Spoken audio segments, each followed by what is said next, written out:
आप सब? I hope you all are very well. CUET point पे आप सभी का स्वागत है। सीयूईटी यूजी 2024 का फॉर्म आने वाला है। आज लास्ट तक आपका फॉर्म आ जाएगा। याद रखिएगा, इंपॉर्टेंट गाइडलाइंस जो है आपको पता होनी चाहिए। इंपॉर्टेंट गाइडलाइंस क्या होता है मैं आपको पूरी डिटेल में बताता हूं। मैं हूं अमित सिंह आर्या, आपको बीए और एमए दोनों का गाइड कर रहा हूं कभी से।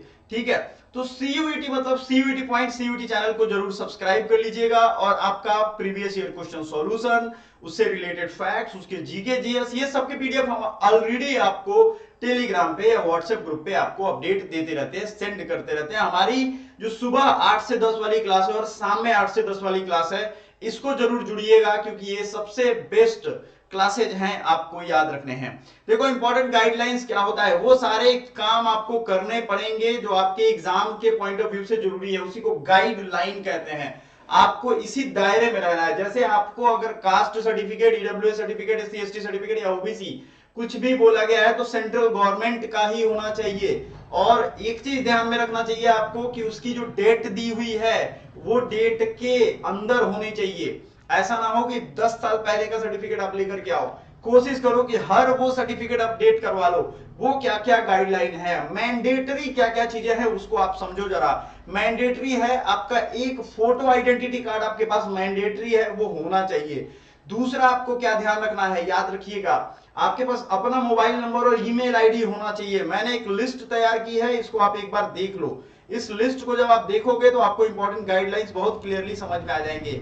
आधार कार्ड जो है करंट अस्थाई पता वाले हिसाब से अपडेट होना चाहिए। कास्ट सर्टिफिकेट जो है ये भी अपडेट होना चाहिए। पीडब्ल्यूडी सर्टिफिकेट जो है ये क्या होता है, मान लो आप उस कैटेगरी से आते हो तो वो भी अपडेटेड बना होना चाहिए। कोई भी फॉर्म भरने जाओ कोशिश करो कि आपके पास अपडेटेड वर्जन में हो।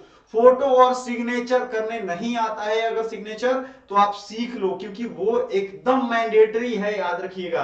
आप किसी दूसरे का डर से, भय से बच्चे गलत फोटो डाल देते हैं और गलत सिग्नेचर का सहारा लेते हैं, याद रखिएगा वो हजार्डस है। आपकी तैयारी के लिए आपकी पूरी तैयारी खराब हो जाएगी, आपकी पूरी प्रिपरेशन खराब हो जाएगी।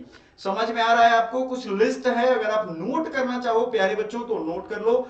डॉक्यूमेंट्स में फोटो, सिग्नेचर, ईमेल आईडी, खुद का मोबाइल नंबर, ये रखना है आपको। मार्कशीट आपको जेपीजी फॉर्मेट में अपलोड करना होगा। बहुत बच्चों के दिमाग में, मैं कुछ बच्चों से बात कर रहा था तो आपको मैं बता दूं, वहां मार्कशीट आपको अपलोड करना होगा। समझ में आ रहा है आपको? क्या करना होगा? अपलोड करना होगा। मार्कशीट या सर्टिफिकेट अगर 12th हो गया है तो 12th का, नहीं तो 10th तक का आपको रखना है। ठीक है, फाइनल सर्टिफिकेट भी हो तो वो भी रखना है क्योंकि अपलोड करना होता है। मोटा मोटी आप सीधा समझ लो, आपके पास सारे डॉक्यूमेंट्स रेडी पोजीशन में होने चाहिए। Short list your university, mandatory ये कहता है इंपॉर्टेंट गाइडलाइंस में कि आपको अपनी यूनिवर्सिटी, बार बार एप्लीकेशन फॉर्म पे लिखा हुआ है, आप देख लो, आपको अपनी यूनिवर्सिटी की डिमांड के हिसाब से सब्जेक्ट चूज करना है। समझ में आ रहा है आपको? क्या करना है? यूनिवर्सिटी के डिमांड के हिसाब से सब्जेक्ट चूज करना है। अगर वो आप नहीं करोगे तो आप चूक जाओगे। मान लो डीयू मांग रहा है कुछ और, जैसे डीयू जनरल टेस्ट नहीं मांगता है, आपने जनरल टेस्ट भर दिया और उसका एग्जाम भी दे दिया, तो क्या आप डीयू के लिए एलिजिबल रहोगे? आप खुद बताओ हमें। नहीं रहोगे एलिजिबल। बात समझ में आ रहा है? बहुत ही ज्यादा कंफ्यूजिंग हो जाता है ये पूरा प्रोसेस, क्योंकि बच्चे तुरंत 12th किए हुए हैं, इतना बोझ लेने की आदत होती नहीं है और इसमें बहुत सारे नाटक है। जैसे एक डोमेन सब्जेक्ट होगा, क्या है सीयूईटी, कैसे होता है इसका एग्जाम, ये पूरा हमने बताया हुआ है आपको। समझ में आ रहा है आपको? पूरी एडमिशन प्रोसेस की वीडियो बनी हुई है। फिर से हम 2024 के लायक आपको सारे अपडेट एक एक करके दे रहे हैं। मैं, मॉम और मैम है, मैं हूं और सर है, ये सब लोग देंगे। Pardon me for my wrong. ठीक है, अपनी कोर्स और सब्जेक्ट आपको वाइजली चूज करने हैं, ये आपका गाइडलाइन है। फी जो है, फी की गाइडलाइन क्या है? 750 रुपए है, 700 और एससी एसटी के। नई गाइडलाइन के हिसाब से आपको ध्यान रखना है। एग्जामिनेशन सेंटर भी आपको ध्यान से रखना है। जो अलग ऑप्शन दूर वाले हो वो बाद में भरना, पहले ही दूर वाले भर दोगे तो दिक्कत हो जाएगी। First priority, second priority, third and fourth priority आपको ध्यान रखना है। आई होप ये चीजें आज समझ में आ गई होगी आपको।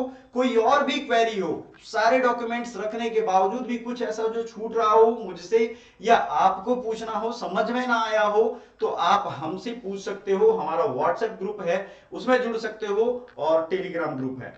सो thank you so much, bye for now.